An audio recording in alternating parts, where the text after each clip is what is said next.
BYU blows out Arizona State and gets blown out by Houston. We're recapping those games and looking ahead to their games this week. Plus, ESPN's FPI. Is it reliable? Our thoughts on that. And finally, the NIL and transfer portal. Is it helpful or hurtful to college football? We'll talk about that coming up on the Loyal Cougars podcast.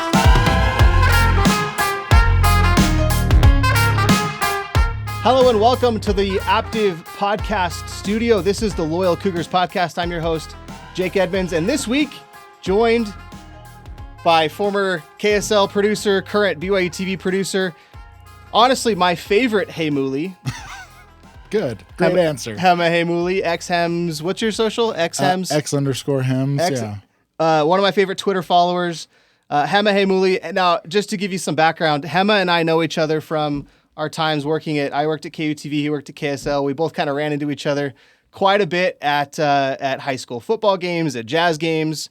Hema's probably the third best videographer in the market behind me and of course my good friend Adam Mikulich, still at KUTV. We love Adam. No, Hema's great. Hema and I have been friends for quite a while now, and I love the fact that you're at BYU TV now representing the Cougars. It's a good time. Chihu, everybody. Thank you for having me, Jake. No, when Jake proposed this idea to me, I couldn't refuse. Jake was one of my favorite hangs at whatever events we went to, even when we had to travel to freaking Boise in the middle of the winter. Oh my gosh. Was that the Zach Wilson perfect game? That was the perfect game. I love that game. It was cold, but it was such a fun game to shoot. And when I listened, so you had a podcast at KSL. It was called KSL or Sports Beat After Hours. Sports Beat After Hours. With our good friend Zach Hicken. Shout out to Zach. And I would listen to you guys on my drive home from work. Like, you guys are super entertaining. Thank you. So when we thought about this podcast, I thought, man, we gotta get Hema on. That was, you were like top of the list person to get on. So I appreciate it. No, I'm excited to talk all stuff Cougar, sports and things like that, and to do it with you is going to be a fun time. Awesome. All right, let's get to it. So BYU had a very up and down week this week in basketball, blowing out Arizona State at home. We'll talk about that. We'll talk about Richie Saunders' performance, and then they hit a buzzsaw, to be completely honest, with Houston. Now I will say Houston in this game, granted they have 3 losses this year. They lost to San Diego State, Auburn, and Alabama. All on neutral floors. Mm-hmm. But at home, they had a 29-game win streak, and they blitzed BYU from the get-go. And to be completely honest, I thought BYU had a shot in this game. Within the first 5 minutes, I think that all just went out the window. Yeah. For me, for the Houston game, I was more concerned about BYU's preparation going into the game because, like you said, that Houston is a buzzsaw. And Coach Young hasn't coached a college game against a team like that yet. Mm-hmm. I mean, most of the roster, except for like the bright stars, have played in big games like this, but like Yegor has never played in something like this. So I was concerned about the physicality of Houston, and it kind of bore out, right? Yep.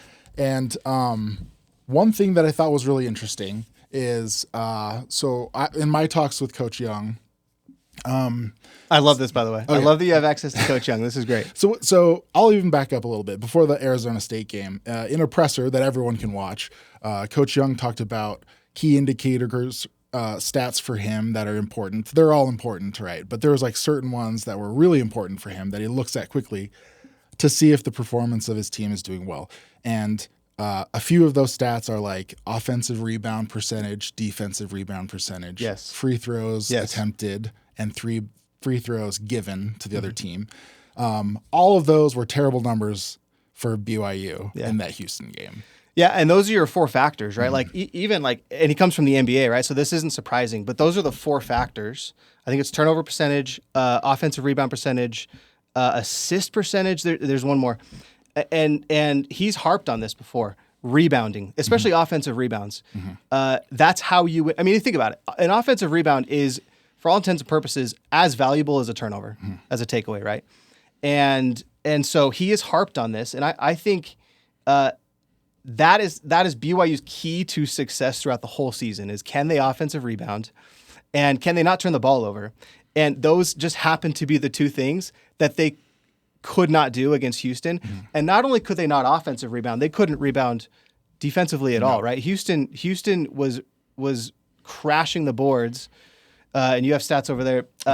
How many offensive rebounds do they have? So they had Houston's, offensive rebounds for the whole game was 15.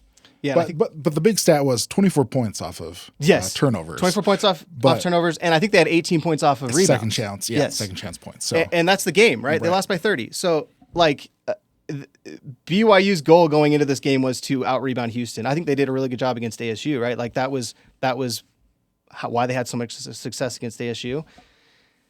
And Houston just. It's hard to describe that game because I don't think really BYU could have done much more in terms of scoring. I think granted they turned the ball over a lot due to unforced errors, but I think a lot of it was because of what Houston was doing to create those errors. I mean, you look at like that pass from Fusini. He gets doubled. He has no idea what to do with the ball. I think he dribbles it one time and gets stuck. And there's nobody to pass it to. He looks across the floor, I think to Cannon Catchings, and throws it 5 feet over his head. And it's like, I don't know if that's unforced or not, but like that's Houston caused that. Yeah. Right. Houston made them make that mistake. And to your point, like there's this certain aspect of the game too, where at a certain point towards the end, Foose didn't want the ball. Yeah. Like I think it was Dawson Baker, Foose was setting a high screen for him, and like once his guy peeled off, Dawson passed it to Fusini, and he didn't even look at it, and it just kind of turnover. So it's the way that Houston was playing, the physicality of it. They just, in the immortal words of one Mike Tyson, everyone's got a game plan so you get punched in the mouth, right? And Houston straight punched BYU in the mouth at the beginning of that game. Yeah, and they couldn't recover, right? I think the second half is not even worth talking about in terms of like high level. I think the game was over by halftime. And you talked about Foose not wanting the ball. I think that was kind of a theme throughout the whole team. It felt like Cannon and Richie felt like the only two guys that really wanted to take the ball and shoot it. And another guy I specifically wanted to call out in this game was Dallin Hall, a guy who historically has had very little fear in shooting the ball and in taking the ball in ISOs, right? ISO situations. He won us the game in Kansas last year, right? The step back three. He's got 4 shot attempts his last 2 games. One against Houston, and it went in, right? So it's like, why aren't you taking more shots? And I think he just was uncomfortable. And I go back to the Houston game, and he had there was a moment where Foose came to set a screen for him, and usually he takes those screens and he starts getting downhill, or he steps back and takes a 3. He tried passing it to Foose. Foose wasn't ready for it, and it resulted in a turnover. By the way, I think that happened 1 or 2 more times after that, where Dallin's looking to pass it to somebody who thinks he's looking for a screen or thinks he's looking for a dribble handoff or something, and he just throws it away because his teammate's not ready for the ball. They're used to him shooting the ball, and he's got 4 shot attempts in the last 2 games. So I think Dallin needs to get going. Let me ask you this question: how much of Dallin Hall's performance, him feeling uncomfortable, everyone needs time on the court to be able to get comfortable with the way the opposing team's playing in the game and in the season as a whole? How much of that do you think is the fact that we have Yegor Demon on the field or on the court now? I think Yegor's presence is definitely a factor. And I don't know if it's because of Yegor or because of Kevin Young. I think Kevin wants to get Yegor involved because and I don't blame him, right? Yegor, he leads the league in assists, leads the Big 12 in assists. Like he's a distributor. He's a guy who you want to have the ball. Right now, though, Yegor feels very much like a Ben Simmons, where now, granted, Ben's scared to shoot the ball. Right. I don't think Yegor is. Yegor has an issue with shooting, and there's like no way around that, right? He's got to improve his shot. But as a distributor, he is the guy you want to take the ball down the floor. He is the guy you want to initiate the offense. And so I don't blame Kevin Young at all for that. Yegor's young, and so he needs to He needs to kind of develop into that role. By the way, I think Yegor, and I think BYU is still a tournament caliber team. I think Houston's a buzzsaw. It's really hard to say like, oh, BYU is going to be really struggle in this conference because of what happened against Houston. I think BYU is still a top 4 team in the conference. But if they're going to make a run in the tournament like we were hoping this year they would, Yegor and Cannon both have to kind of grow into their role. Mm-hmm. And by the end of the season, they need to start feeling and playing like sophomores. 100%. But yes, I do think that is a factor in Dallin's kind of inability or unwillingness to kind of take over the ball, take over possession, because he's playing a lot more off the ball. And he's just got to kind of learn and grow into that role. All right. Real quick, let's talk about Texas Tech. And BYU plays TCU at the end of the year, or at the end of the week. I don't care about the TCU game. I think if BYU loses that game, then we do start talking. We're in trouble. Then we do start talking about them like, are they actually a tournament team? So TCU, if they lose that game, we'll have a lot to talk about next week. Yeah. I don't think they do. Texas Tech, on the other hand, is an interesting team because they're not a powerhouse in the conference. They're not a Kansas. They're not a Houston. They're not a Baylor. They are a team that blew out Utah last week. And so we know that they are capable of scoring. And their stats show that, right? They're number 2 in the Big 12 with 86.5 points per game. And they're first in the country with a 59.5 effective field goal percentage. Wow. They shoot the lights out of their opponents. Mm-hmm.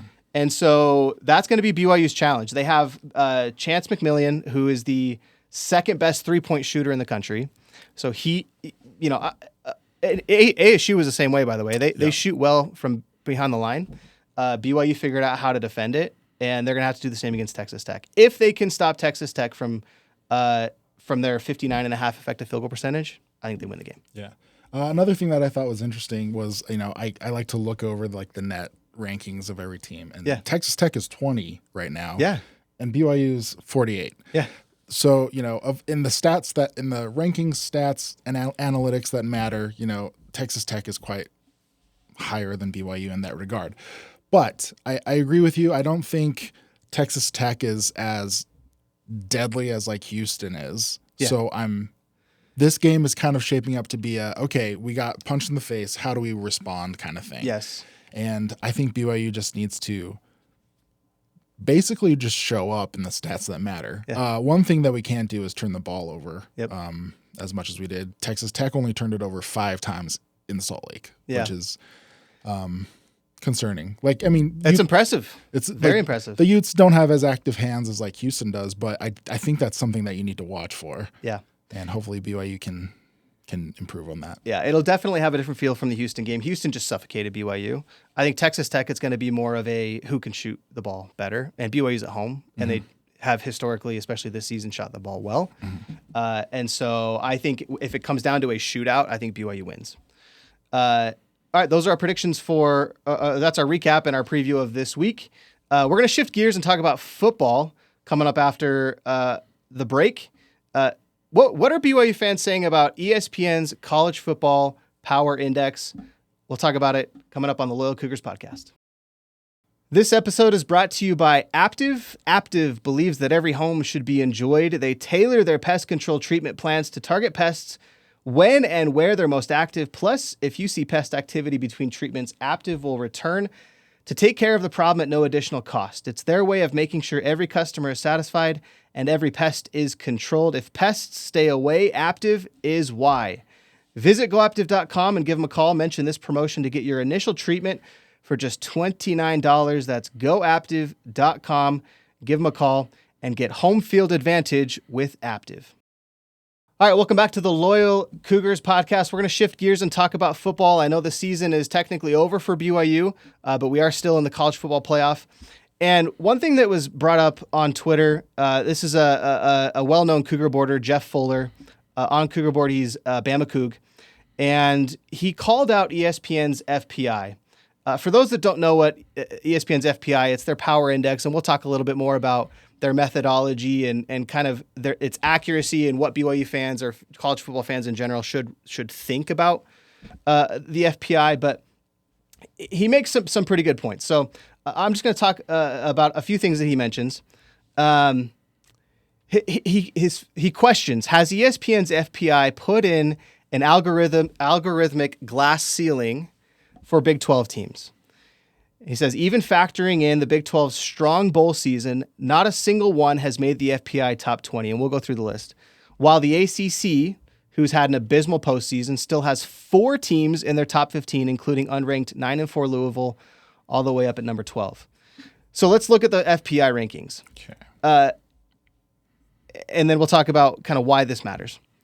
Ohio State number 1, Texas number 2, Notre Dame number 3. I don't think anyone really has much of a complaint about that. No. Alabama at 4. Okay. Is that high? Is it high enough to make a big deal? I say no.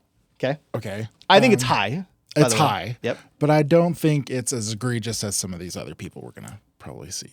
Agree. And I think the SEC, I think, needs to have at least one more down year. I think this year was considered a down year, but they need to have some consistent down years for people to really start kind of knocking them back in terms of rankings. Granted, this is an algorithm, right? Yeah. This is a computer. Ole Miss 5, Georgia 6, right? So you've got 4 SEC teams in the top 6. Then you go Penn State, Oregon, Tennessee, so another SEC team. I'm still okay with all those. Indiana, Miami comes in at number 11, and then Louisville. And that's what Jeff talks about. Louisville coming in at number 12 as a 9-4 ACC team. Where does that come from, right? Yeah. And so I don't. This isn't a determining factor for college football playoff rankings, as far as they say, right? We don't really know, but as far as they say, but you got to wonder, like, what is the algorithm doing to give a 9-4 Louisville team a 12 spot ahead of SMU, right? Who finished 11-3 in the same conference. Yeah. Then you have Clemson, also ACC. Again, we haven't talked about a single Big 12 team. Texas A&M. And that's where it starts getting a little iffy. 8-5 Texas A&M at 15, South Carolina 16. This is where it gets, and this is why I read all of those, right? Because this is where it gets bonkers to me. Yeah. 17 USC. Yeah. What has USC done this year, do you think, that would cause an algorithm? These aren't people, right? This isn't an eye test. Yeah. What have they done this year that would cause an algorithm to put them at 17? Can you think of anything? No. They're bad. Who they've beaten, who they've played, who they've lost to, right? Yeah. Bad teams. And we'll talk a little bit about the methodology with the API, but one thing they do factor in is the past season. Okay. They were decent last year, right? Caleb Williams. But they lose Caleb Williams. So how is the algorithm not factoring that in? Yeah. I don't know. Then you go LSU, Florida, Missouri. Finally, Arizona State at number 21. Wow. And then they start kind of piling in, right? So Colorado, number 23, Kansas State, number 24, BYU 25, Iowa State 26. So you've got this cluster of Big 12 teams. And so I go back to Jeff's tweet. Yeah. Has ESPN's FPI put an algorithmic glass ceiling? It feels like it, right? Because the fact that you have no Big 12 teams until 21, and then all of a sudden you have 4 or 5 between 21 and 26. Is there some sort of artificial ceiling that prevents a Big 12 team? I don't know why there would be, right? Like, what's ESPN's, what's the motive, what right? are they getting out of it? I don't think that they're implementing a glass ceiling. I definitely don't think they're implementing one specifically for BYU, but I think there is one, or it feels like there is one, because of the nature of the FPI, how it predicts. It's supposed to predict how a team is going to be. Yes. Based on past performances, right? Yeah. So if you notice the top 10, they're all probably going to be schools that traditionally recruit in the top 10 probably. Yeah. And that will reflect itself in long-term wins, health of a program. And a lot of those teams that we listed off are really healthy. What I don't think it predicts very well is the nature of college sports right now, where anyone can transfer anywhere. You can get any 5-star recruit to any school if you just pay enough money. Yeah. And there's so much movement in that arena that how can an algorithm predict it every year when every year literally there's athletes that have played for 4 years that have been on 4 different teams. Totally. And I feel like that argument could hold more weight in the preseason or like first couple weeks. When you're in the postseason, right? I feel like that the algorithm should be, better. It should be able to. So Arizona State should be better. Arizona State should be higher. USC should be lower. Yes, like that's. So let's talk about the methodology because I think this is important. When you're determining like your outrage, right? If you're a fan, if you're Jeff, if you're fans reading Jeff's tweet or reading what he says on Cougar Board, this is important, right? How outraged should you be? So here's what they say. This is coming from ESPN's website, and I think it was an article written in like 2016. So who knows if they've changed much to their algorithm? But their methodology is FPI is a predictive ranking system designed to measure team strength and project performance going forward, right? So it's not looking at necessarily past performance and ranking based on past performance. It's predictive. The ultimate goal of the FPI is not to rank teams 1 through 128. Rather, it is to correctly predict games and season outcomes. If Vegas ever published the power rankings it uses to set its lines, they would look quite a lot like the FPI, which I think is interesting. So they're trying to take kind of this more Vegas approach. Yeah. Correctly predicting game outcomes can't be done by evaluating teams' records because some teams are stronger than their records indicate. Lots of close losses in parentheses, and others have favorable schedules. Both of these situations are reflected in the game and season level projections. It's important to note that what FPI is not. FPI is not a playoff predictor. It is not designed to identify the 4 teams most deserving to make the college football playoff. ESPN, it's 12 now. Yeah. ESPN has other metrics, including strength of schedule, that can be used to identify the most deserving teams. But the strength of schedule factors into the FPI, right? And, strength of record, too, is like a talking point of the committee that eventually ranks people, actually. Yes. But, I think all this stuff is important to remember so that you don't get as, like you said, outraged about the poor ranking of this FPI thing. Now, you brought up a good point, and I think this is tied to like this invisible glass ceiling that we're inventing, right? BYU football is like one of the best teams against the spread. They always beat the spread because they're always traditionally ranked lower, or they're the dogs between the teams. Yeah, but ranked is a funny word, right? Because we look at this as a ranking. It's a predictor, that happens to be in an ordered list, right? So we call it a ranking. But you're right. That's exactly right. So you look at Vegas. It's almost the same approach. Granted, they have a different algorithm. Like Vegas does their own thing, FPI does their own thing. But it's designed. So the fact that BYU was performed so well against the spread tells you that Vegas did the same thing, right? They predicted incorrectly a majority of BYU's games this year, just like the FPI is incorrectly. Now, granted, the season's over, so they're not predicting anymore. But it's still in this list of rankings. It's almost like they're saying, like, the fact that BYU beat the spread as often as they did, they set the spread wrong. Like this algorithm predicted BYU incorrectly. And I think that's kind of an anomaly. Like, I think that most teams are roughly 50% against the spread, right? Otherwise Vegas would go out of business, right? True. They have to be roughly 50%. So I think your level of outrage, if you're a fan, is really determined by how much weight you put into this FPI. Yeah. If you think the College Football Playoff Committee factors the FPI at all into their rankings, and into their playoff decision, then you should be outraged. Yeah. I don't think it does. They claim it doesn't, right? Right. The College Football Playoff actually puts their own ranking factors out there, like they're transparent about it. Whether or not they adhere to those, we don't know, right? We're not in those rooms, but I'm inclined to believe that that's what they do, and they claim they don't put the FPI anywhere in their ranking factor. So I don't believe it's that big of a deal. I think it's a talking point that fans can talk about and discuss and get outraged over. I don't think it actually affects where BYU lands in the final college football playoff poll, and I don't think it determines who goes to the playoffs. Yeah. I agree. I don't think it's as big a deal either. It is an interesting tool to look at to notice like what teams are valued win-loss wise, like in the future or whatever, because like then that'll help your team, like if you happen to play them, to be ready for that game, to hopefully boost your strength of record, which actually does matter at the end there. If the playoff committee members actually adhere to whatever they think is more important. Yeah, and the last thing I'll say about it is all of these kind of proprietary algorithms. The only issue I have is when they start talking about strength of schedule, you wonder, like, is it kind of circular logic, right? Like, how is strength of schedule or strength of record initially determined, right? It has to start somewhere.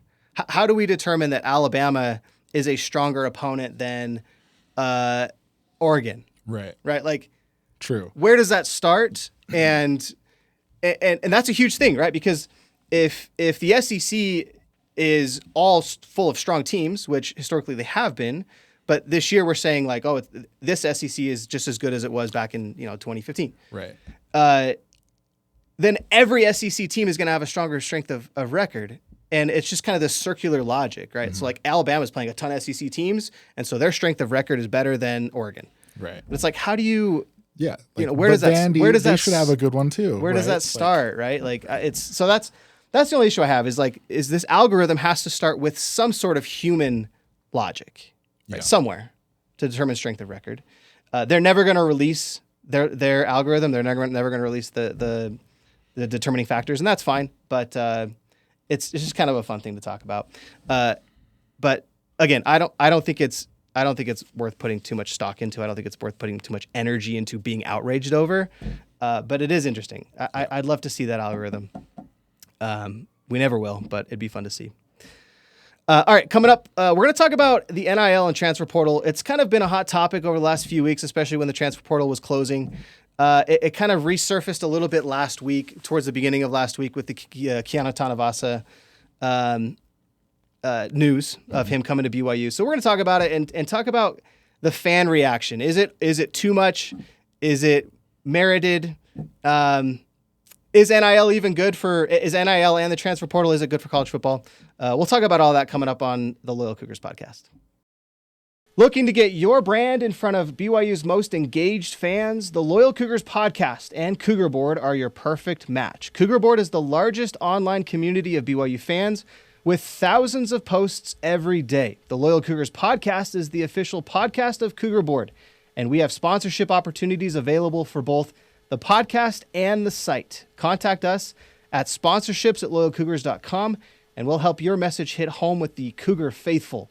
Again, that's sponsorships@loyalcougars.com.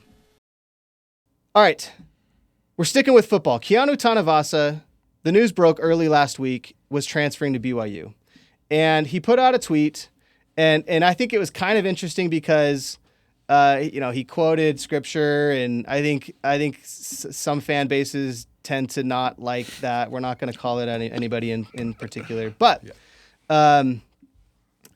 I think the whole situation was interesting because Keanu Tanavasa was, for all intents and purposes, like a lock, right, at Utah. Like he was going to start next year. Like there was no reason for him to leave from a starting point stamp, and that's usually why you see transfers leave, right? Is they want to throw their hat in somewhere else where they can get more playing time. It's not the case for Keanu, and I think the other issue was that it was so close to the transfer portal that it felt, fans will say it felt like he was tampered with. Sure, right. All that said, Utah fans were not happy. And I get it, right? Like BYU's lost players. Sure. BYU's lost players to Utah, right? To the transfer portal. And even before the transfer portal, like people would transfer anyway. Who's Samson, or what's his name? Samson Nakuda? Linebacker, not Samson Nakuda. There was a linebacker. Anyway. Oh, Francis Bernard? Francis Bernard. Yeah. Why did I think Samson? Francis Bernard, right? Great player, would have started at BYU, like almost the exact same situation. Granted, this was before the transfer portal was a thing, I think. Right. And so, like, yes, it hurts. Like, I think BYU fans can remember, like, that hurt, right? And Francis went on to do really good things at Utah. And so, reading Tanavasa's tweet and the timing of it, I get that it hurts. I think the fan reaction was just delicious. Oh, sorry. Sure, yeah, depending on, yeah. Yes. Taking a step back, I think it was borderline like psychotic. Yeah. Maybe worst case scenario, psychotic. Best case scenario, just uncalled for, right? Sure.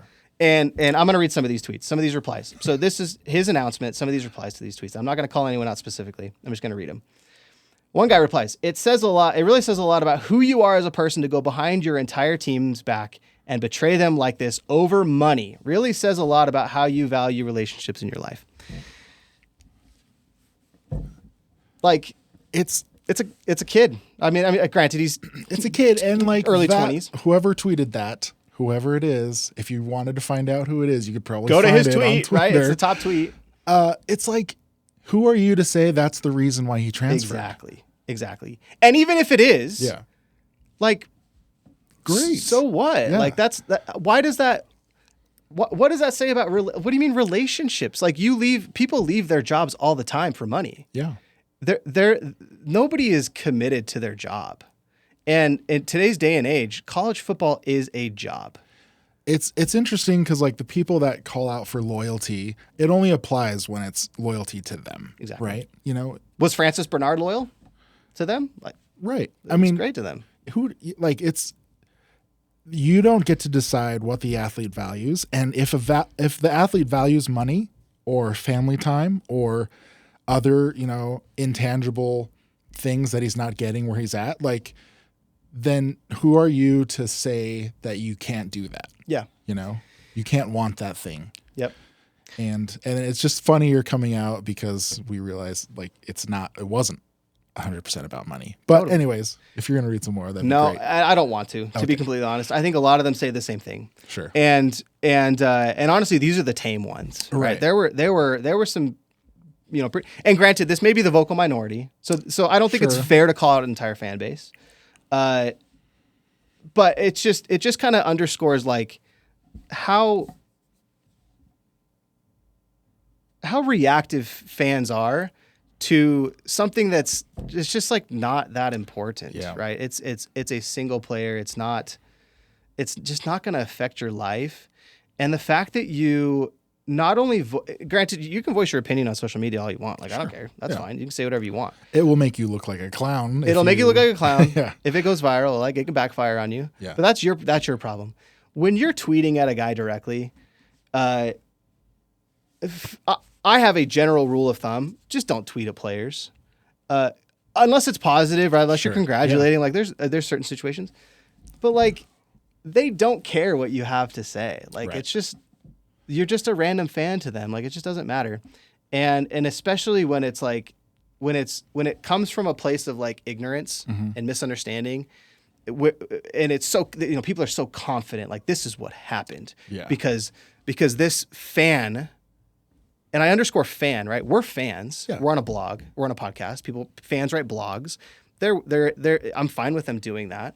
But like, because this fan said this thing in a podcast or said this thing in a tweet, I don't care what blog they write for. It's a fan blog. Yeah.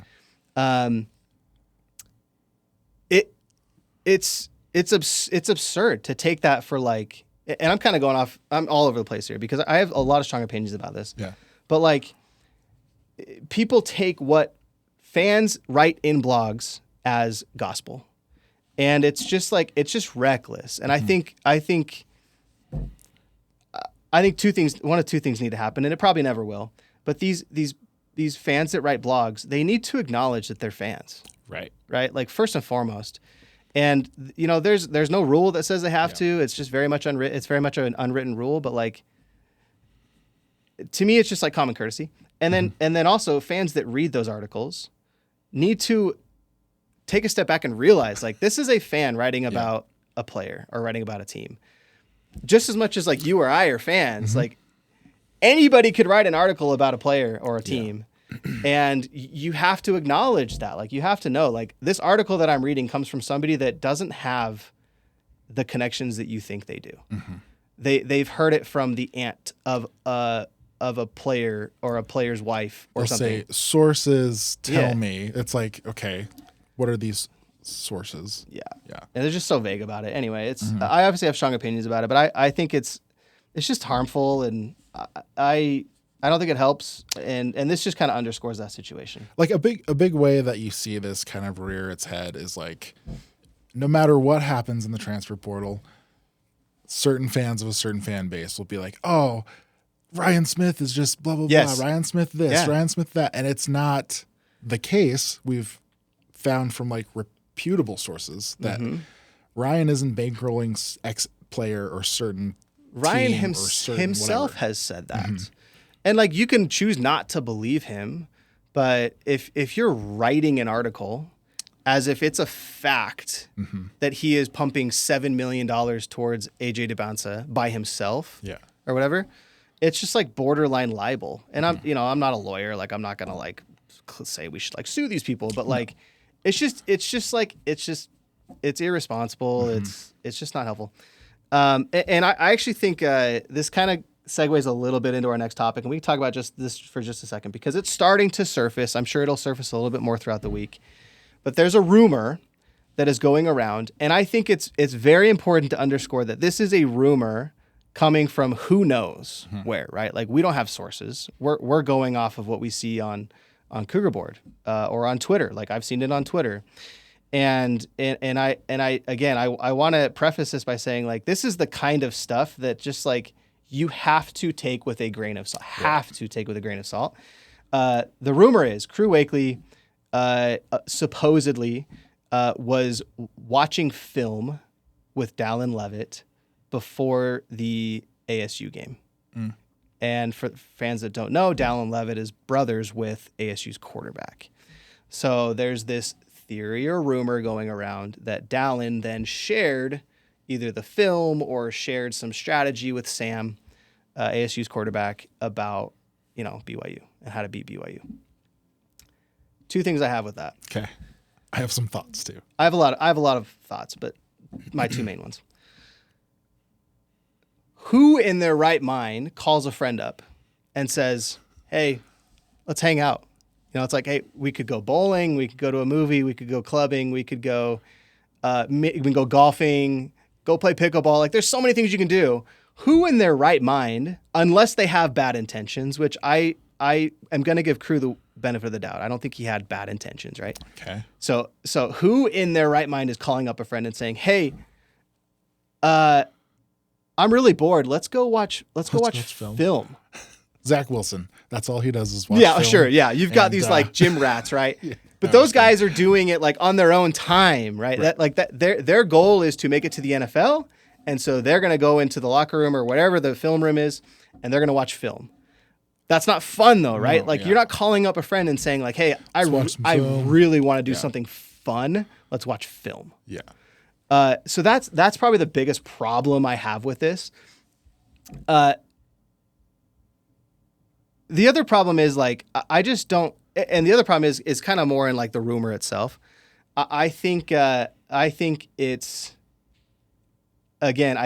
harmful to talk about it as if it happened. Yeah. And I would caution, this isn't something that I'm seeing a lot of necessarily. Like, I think it's kind of being hinted at, but I would just caution fans to just take a step back and recognize and realize like the harm this could cause if this was kind of released as fact, right? Going back to the whole thing about AJ